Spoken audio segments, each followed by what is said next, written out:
Okay. Alam nyo, matindi po itong ating topic ngayon, no? Talagang nakakashock po itong ating vlog ngayon kasi po itong mga ex-Marines, okay? Ay nagpa-media na, nagpa-press con sila. Ito po ay patungkol po dito sa pag-deliver nila sa mali-maletang pera. Oh, ito yan, ito yung picture, oh. Ipapakita ko sa inyo, oh, mamaya itong mga pictures na ebidensya na totoo po yung mga sinasabi ni Orly Guteza. Okay? Grabe po itong pangyayaring ito. While we are busy sa pagbabantay natin doon sa kaso ni FPRRD sa ICC, nagpa-presscon itong mga ex-Marines natin. Hindi ko na alam kung ano ang bakit lumantad sila ngayon at bakit ngayon pa sila lumantad. Pero siguro sila ay nakokonsensya na siguro sila kay Orly Guteza. Kaya heto, ibalita natin, babasahin natin ito. Actually, nagpapamedia sila, nandoon sila, no? Talagang humarap sila sa camera, no? At ito'y nag-trending sa social media. Okay? Ito'y pinost nila ang mga ebidensya, ipinost nila ang kanilang sworn affidavit, if I'm correct. Okay? Ang nakalagay po dito, talagang masashock kayo dito sa balita na ito ngayon.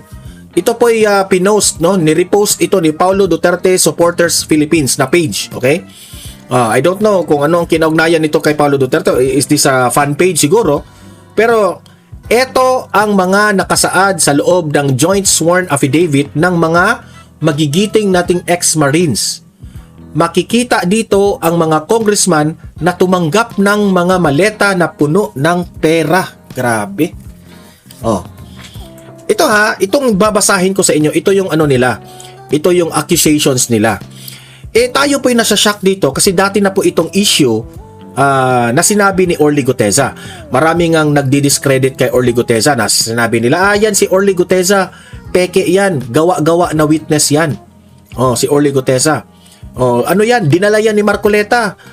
Witness yan na tinulungan ni Mike Defensor. Ganon yung mga sinasabi nila dati, di ba? Para i-discredit at para sabihin na hindi totoo itong si Orly Guteza. Pero nung pumutok po itong issue kahapon, ay nabangha po ang taong bayan dito. Ito po ibabasahin natin kasi hindi po ito basta-basta lamang na mga akusasyon. Kagaya nila mga akusasyon nila kay laban kay BP Sara na merong mga self-confessed bagman dito kay BP Sara. Hindi po ito kagaya ng mga ginagawa nila kay BP Sara. Ito po iba kasi meron po silang resibo, meron po silang ebidensya, meron po silang pictures na talagang merong pera sa loob ng mga maleta, meron po silang mga ipinakita na nagdi-deliver sila sa eroplano, sa helicopter, dito sa mga kawatan ng mga congressman na ito. Help me po muna na i-like at saka i-share itong video na ito para kakalat ito sa taong bayan. Okay? Mahalaga like and share. Okay, ready? Sabay-sabay mo tayong mag-like and share. 1, 2, 3, go! Ayan, naka-like and share na ba? And sa mga bago pa lang dito sa aking channel sa Donmar TV, mag-subscribe na po kayo kung first time nyo itong napanood, no? Para lagi kayong updated sa ating mga balita. Okay, eto, unahin muna natin itong first page kasi iniisa-isa na nila itong ibinulgar sa social media. Eto, lakihan natin para makita talaga, para hindi nyo sasabihin na ayan, sabay-sabay nating babasahin yan. Ayan, pinagsamang sinumpaang salaysay. Kami, Bernard ito yung mga pangalan ng tumistigo na mga ex-Marines. Kami, Bernard E. Tobe, Rosbert M. Waupan, Benny S. Bulontate, Johnny A. Buduan, Rodante P. Orbilio, Rainy Boy O. Julian, Christopher T. Esquivel, George O. Villalion Jr., Romel O. Bubares, Jill N. Navidad Jr., Anselmo Taberdo, Joely G. Cadiao, Romel C. Galapon, Cecilio S. Laruder Jr., Bernard A. Gumban, Crisani L. Dado, Fidel M. Corpus, and Walter M. Manalansan. Ito yung mga Marines na hindi na nakapagpigil at sila po'y lumantad na nagdi-deliver sa korupsyon na ito. Lahat na sa tamang edad, dating mga enlisted personnel ito ng Philippine Marines Corps, AFP, maliban kay Romel C. Galapon na dating enlisted personnel ng Philippine Army at Reniboy O. Juliana, isa namang reservist sa Philippine Army at may postal address. Care of Attorney Levito D. Balingod. Ayan, yung address pagkatapos makapanumpa ayon sa batas ay malaya at kusang nagsaad ng mga sumusunod. Ayan. Unang bahagi, paunang pahayag. Okay, number 1, dati kaming empleyado ni dating Congressman Elizalde Esco. Sila po ay empleyado ni Zaldico. Kasi ako in my own opinion, hindi ako naniniwala na gawa-gawa itong mga witnesses na ito. Kasi buhay ang nakasalalay dito. Naputol ang trabaho ng ilan sa amin noong December 31, 2025. Habang ang iba naman ay noong January 18, 2026. Verbal kaming sinabihan na tanggal na kami sa trabaho. Sa tingin ko, natanggal sila sa trabaho kasi sabit na si Zaldico, di ba, at that time. Nagtrabaho kami kay Zaldico at sa kanyang pamilya bilang personal assistant or security consultant.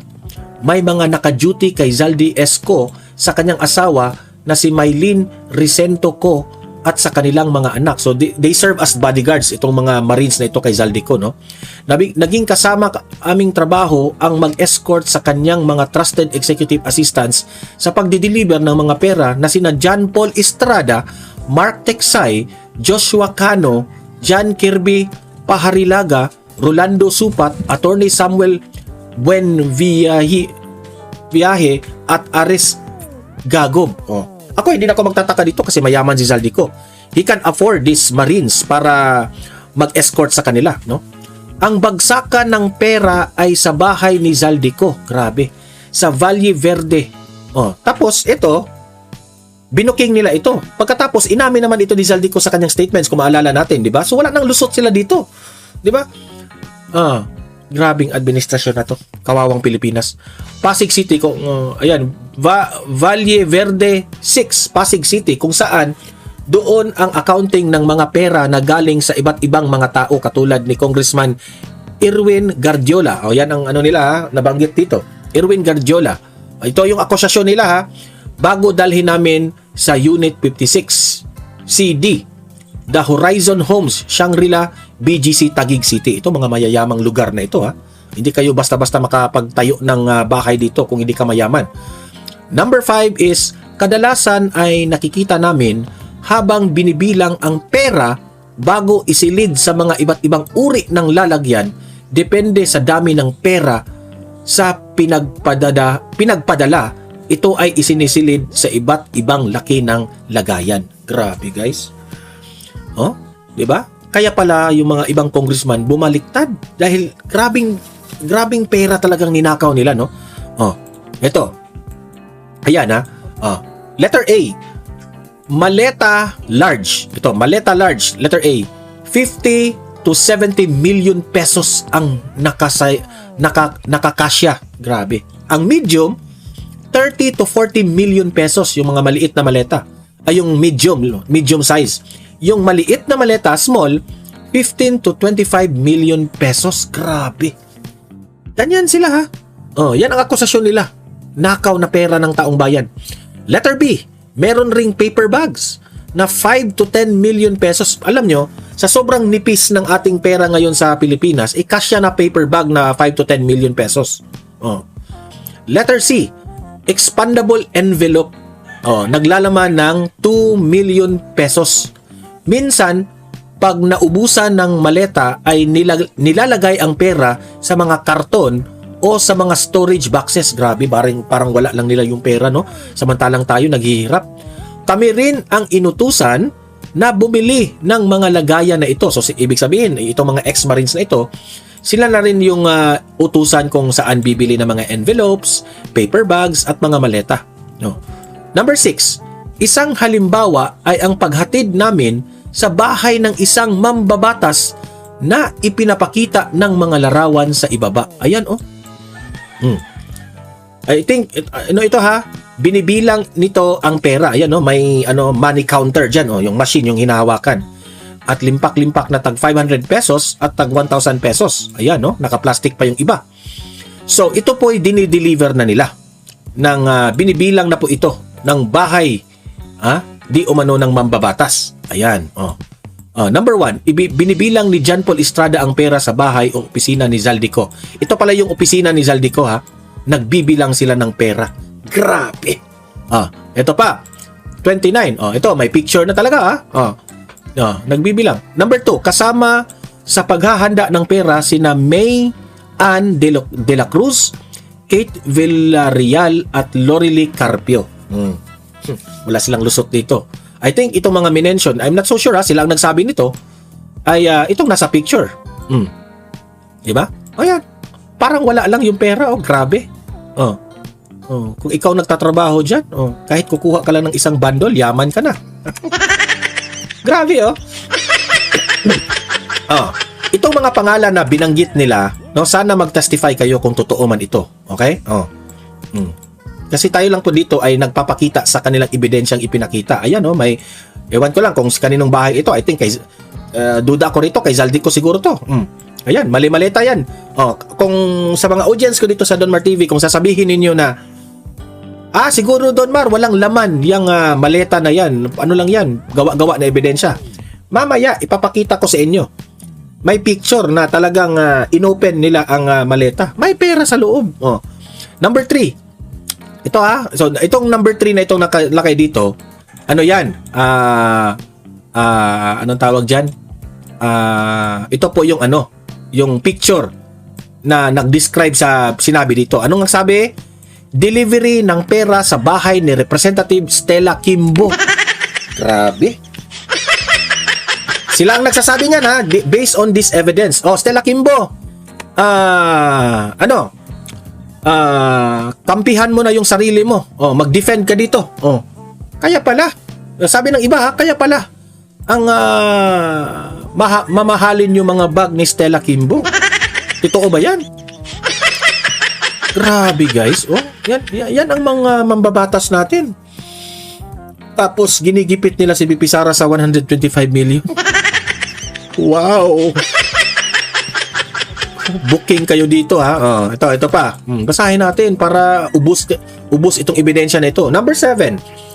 Ilan sa amin ay nagtatrabaho kay Zaldi Esco at sa kanyang pamilya sa tagal ng 1 taon hanggang 9 na taon. Meron pa ngang 9 years nang nagtatrabaho Meron din sa amin na assign na mga driver, bodyguards ng ilang tao katulad ni Joey De Guzman, media coordinator. Sa tingin ko, lumantad na ito ngayon sila kasi wala na silang trabaho ni Zaldico. Tapos nakokonsensya na siguro sila sa malawakang korupsyon sa Pilipinas. Si Colonel William Guillermo Dominguez, Army retired. I think I may retired yung abbreviation na yan, P. Major Ermilo Dichoso Jr., P. Kapitan Alvin Nuged, si Active PMSG T, di tayo masyadong familiar sa mga abbreviation na yan o sa mga initials na yan, Johnny Calleja at si Honesto Bong S. Cruz ang gumagawa ng pang-araw-araw na duty detail namin. Kung sino ang naka-duty kay Zaldico Esco ay sila ang kadalasan na nauutusan ng mga escort sa mga executive assistants niya sa pagdi-deliver ng mga pera.